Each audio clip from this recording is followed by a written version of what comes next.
شروع اللہ کا نام لے کر جو بڑا مہربان نہایت رحم والا ہے۔ اے چادر میں لپٹنے والے اٹھو، اب خبردار کرنے لگو اور اپنے پروردگار کی بڑائی بیان کرو اور اپنے کپڑے پاک رکھو اور شرک کی گندگی سے تو الگ ہی رہو، اور اس نیت سے احسان نہ کرو کہ اس سے زیادہ کے خواہاں ہو،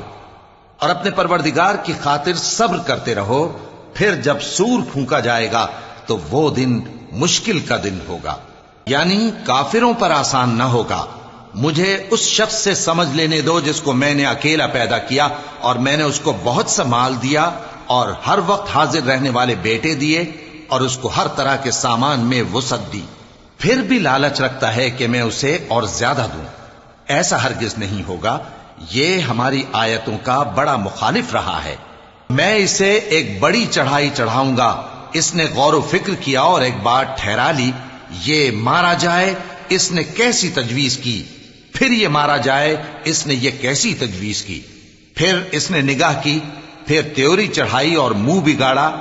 پھر پیٹ پھیر کر چلا اور تکبر کیا،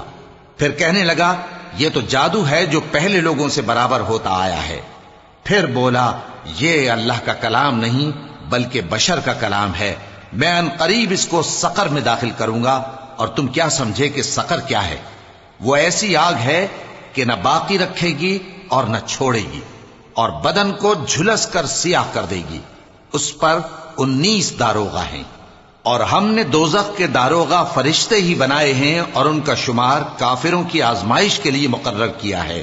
اس لیے کہ اہل کتاب یقین کریں اور مومنوں کا ایمان اور زیادہ ہو، اور اہل کتاب اور مومن شک نہ لائیں، اور اس لیے کہ جن لوگوں کے دلوں میں نفاق کا روگ ہے اور جو کافر ہیں کہیں کہ اس مثال کے بیان کرنے سے اللہ کا مقصود کیا ہے۔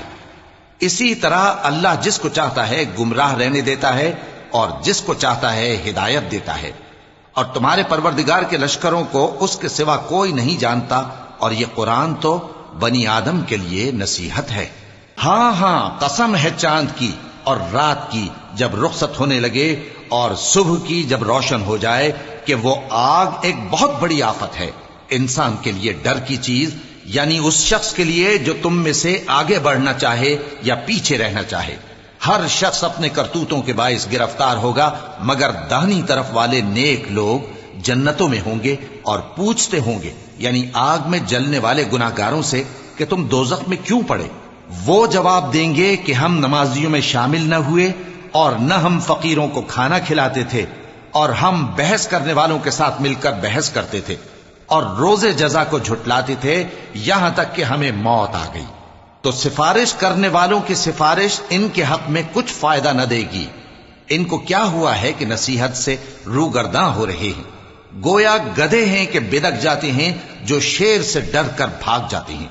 اصل یہ ہے کہ ان میں سے ہر شخص یہ چاہتا ہے کہ اس کے پاس کھلی ہوئی کتاب آئے، ایسا ہرگز نہیں ہوگا۔ حقیقت یہ ہے کہ ان کو آخرت کا خوف ہی نہیں۔ کچھ شک نہیں کہ یہ قرآن نصیحت ہے، تو جو چاہے اسے یاد رکھے، اور یاد بھی تبھی رکھیں گے جب اللہ چاہے۔ وہی اس لائق ہے کہ اس سے ڈرا جائے، اور وہی معاف کرنے والا ہے۔